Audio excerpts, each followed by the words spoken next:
ปางชีวิตบำนาญผ่านมาหลายปี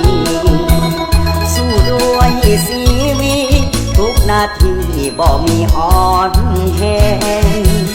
ยิ่งเกียกลีเลือบอกเคยเบื่อต่อการสร้างแปลงใจสู้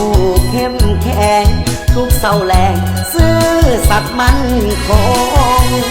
คุณลาสติโยปัตตพียังมีดอกฟ้าสาวดอยหากหยาเศร้าลงน้ำทาหาใจลุ่มลงสื่อเสียงเฮียงน้ำงดงามน้ำใจสูงส่งศรัทธามั่นคงขอบรรจงบุพาอ่อนมันโอ้ที่ตนช่วยเหลือคนก็ผู้สีวาด้วยใจเก่งกาแพทย์การยาจบปริญญาตรีอดีตคนผ่านก้าวขานบทบาทศักดิ์ศรีคุณงามความดีประดับสีศาสตร์เล่าเอาไว้โอ้ดวงมาลาบุพาจำปาลานสร้างผลงานสรรสร้างสู่เส้นทางสว่างสวัย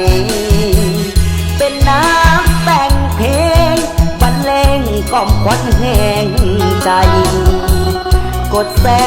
กดไลค์เสื้อสู่น้ำใจคนดีสั่งคง